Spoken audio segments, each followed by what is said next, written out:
بسم الله الرحمن الرحيم. நம்ம சேனலை பார்த்துட்டு இருக்க எல்லாத்துக்கும் என்னுடைய சலாமை ஏற்றி வச்சுக்கிறேன். அஸ்ஸலாமு அலைக்கும் வரஹ்மத்துல்லாஹி வபரகாத்துஹு. அல்லாஹ் நபி ஸல்லல்லாஹு அலைஹி வஸல்லம் அவங்க மூலமாக அன்னை ஃபாத்திமா ரலி அவங்களுக்கு நற்செய்தி கூறிய சம்பவத்தை என்னன்னு இன்னத்த வீடியோவில் பார்த்துடலாம்.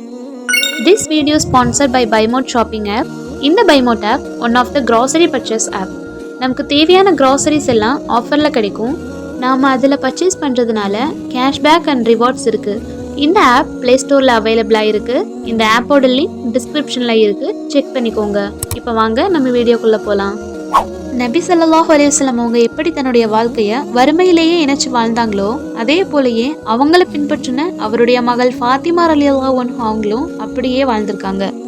ஃபாத்திமா ரலியல்லாஹு அன்ஹா அலி ரலியல்லாஹு அன்ஹு அவர்களை வாழ்க்கை துணையா அமைச்சுக்கிட்டாலும் அவங்க குடும்பம் அந்த அளவுக்கு இல்லை. இஸ்லாத்தை பின்பற்றி அதன்படி நடக்கிறதுனால அவங்க இதயங்கள் இன்னமும் சந்தோஷப்பட்டாலும் வாழ்க்கையை பொறுத்தவரை வறுமையிலே தான் இருந்துச்சு. ஒரு நாள் சாப்பிட்டா பல நாள் பட்னியா இருக்க வேண்டிய கட்டாயம் இருந்தது. ஒரு முறை ஃபாத்திமா ரலியல்லாஹு அன்ஹாவினுடைய 2 பசங்களுக்கும் ரொம்பவும் உடம்பு சரியில்லாம ஆகிருச்சு. அந்த சூழ்நிலையில அன்னை ஃபாத்திமா ரலியல்லாஹு அன்ஹா அவங்க அல்லாஹ்விடத்துல துவா செய்கிறாங்க. யா அல்லாஹ், என்னுடைய அருமை செல்வங்களை இந்த நோயிலிருந்து நீ சீக்கிரம் குணமாக்கிட்டேன்னா இதுக்கு பதிலாக உனக்கு நன்றி செலுத்தும் விதத்தில் நான் 3 நாள் நோன்பு வைக்கிறேன்னு துவா செய்கிறாங்க. இதை கேட்ட அலி ரலியல்லாஹு அன்ஹு அவங்களோட சேர்ந்து நானும் நோன்பு வைக்கிறேன்னு நியத் செஞ்சுட்டாங்க.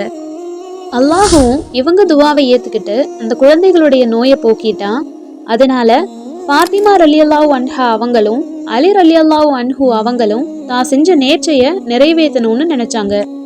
கடுமையான கோடைக்கால வெயில். அலி ரலியல்லாஹு அன்ஹு அவங்க ஒரு பேரிச்ச மர தோப்புக்கு தண்ணீர் எரிக்கிற வேலைக்கு ஒத்துக்கிட்டாரு. ரொம்பவும் கம்மியான தினசரி சம்பளத்துக்கு வேலை செய்யறாரு. வேலை முடிஞ்சு சாயங்காலம் நேரத்துல சம்பளத்தை வாங்கிட்டு கடை வீதிக்கு வராரு. அங்க அவர் கையில இருந்த காசுக்கு ஒழுங்கா ஜலிக்காத கோதுமை மாவை தான் வாங்க முடிஞ்சது. ஃபாத்திமா ரலியல்லாஹு அன்ஹா அவங்களும் ஆட்டாங்கல்ல முடிஞ்ச வரை அரைச்சு ரொட்டி குண்டான மாவை ரெடி பண்ணாங்க. நோன்பு திறக்க நேரம் ஆயிடுச்சு. தண்ணீரை ஊற்றி மாவை பிசைஞ்சு ரொட்டியும் சுட்டாச்சு. கணவன் மனைவி 2 பேரும் நோன்பு திறக்க உட்கார்ந்துருக்கும் போது அவங்க வீட்டு வாசல்ல இருந்து ஒரு சத்தம். சொர்க்கத்தின் தலைவியே அன்னை ஃபாத்திமாவே, நான் ஒரு பரம ஏழை, பசியாரி பல நாள் ஆகிருச்சு. என்னால் நடக்க முடியாத அளவுக்கு நான் பலவீனமாக ஆகிட்டேன். அன்னையே, பசி தீர ஏதாவது உணவளியுங்களேன்னு கேட்குறாங்க. நோன்பு திறக்கிற நேரம், இருக்கிறதோ கொஞ்சோண்டு ரொட்டி. என்ன செய்யறதுன்னு யோசிச்சுட்டு பேசாமல் இந்த ரொட்டி துண்டுகளை அவங்களுக்கே கொடுத்துடலான்னு முடிவெடுத்து அந்த ஏழைக்கு அந்த ரொட்டியை கொடுத்துட்டு தண்ணீரை குடிச்சு அந்த அன்னத்தை நோன்பை முடிச்சுக்கிட்டாங்க. மறாவது நாளும் 2வது நோன்பு. அதே கடுமையான வேலையை முடிச்சு கூலியும் வாங்கி கோதுமை மாவையும் வாங்கி அலி ரலியல்லாஹு அன்ஹு அவங்க வீட்டுக்கு வந்தாங்க. அன்றைய நோன்பு திறக்கும் போதும் வாசல்ல இருந்து அழுக சத்தம் கேட்டுச்சு. நானும் அனாத, ஆதரிக்க யாரும் இல்ல, பசிய போக்க வழி தெரியல, நபிகளாரின் அன்பு மகளே, எனக்கு உணவு கொடுத்து உதவுங்கன்னு சொல்றாங்க. கொஞ்சம் கூட யோசிக்காம அவங்க 2 பேரும் அன்னைக்கு ரெடி பண்ண ரொட்டியை ஏழைக்கு கொடுத்துட்டு தண்ணியை குடிச்சிட்டு நோன்பு முடிச்சுக்கிட்டாங்க. 3வது நாளும் நோன்பு வச்சாங்க.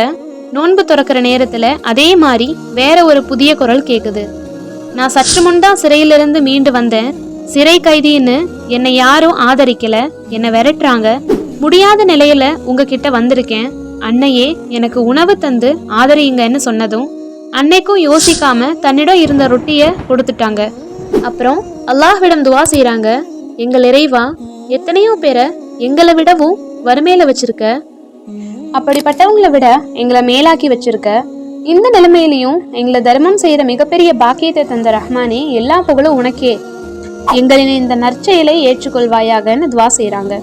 இந்த பிரார்த்தனையை ஏற்றுக்கொண்ட அல்லாஹ் மிகவும் சந்தோஷப்பட்டு இந்த நற்செயலை ஏற்றுக்கொண்டதுக்குண்டான அடையாளமாக தன்னுடைய திருமறை குர்ஆன்ல சொல்றான். வயுத்இமூன தஆம அலா ஹுப்பிஹி மிஸ்கீன வ யதீம வ அஸீரா. ஏழைகளுக்கும் அனாதைகளுக்கும் சிறைப்பட்டவர்களுக்கும் உணவளிப்பார்கள் என்று அல்லாஹ் தன்னுடைய திருமறை குர்ஆன்ல சொல்லியிருக்கான். தன்னுடைய தேவையை தள்ளி வச்சு மற்றவங்களுடைய தேவையை முன்னுரிமை கொடுத்த இவங்களுடைய வாழ்க்கையில இருந்து நாம கத்துக்க பாடம் இருக்கு. நாம நினைக்கலாம் அல்லாஹ் எல்லாரையும் மேல வச்சிருக்கான், எனக்கு தான் கஷ்டம் இருக்குன்னு. ஆனா இது ரொம்பவும் தப்பு. கஷ்டம் வரும்போது எப்பவுமே தனக்கு கீழே உள்ளவங்களை நினைச்சு பார்க்கணும். அப்பதான் புரியும் இறைவன் நம்மளையும் நல்லாதான் வச்சிருக்கான்னு. நம்மளால முடிஞ்சதை இன்ஷா அல்லாஹ் மற்றவங்களுக்கு கொடுத்து உதவி செய்யலாம். இந்த வீடியோ உங்களுக்கு பிடிச்சிருந்தா லைக் பண்ணுங்க, உங்களுடைய கருத்துக்களை கமெண்ட் பண்ணுங்க, உங்க ஃப்ரெண்ட்ஸ்க்கும் ஷேர் பண்ணுங்க. மேலும் இது போன்ற வரலாறுகளை பார்க்க மறக்காம நம்ம சேனலை சப்ஸ்கிரைப் பண்ணிக்கோங்க. அடுத்து யாருடைய வரலாறு வேணுங்கிறத அதையும் கமெண்ட்ல பின் பண்ணிக்கோங்க. அஸ்ஸலாமு அலைக்கும் வரஹ்மத்துல்லாஹி வபரகாத்துஹு.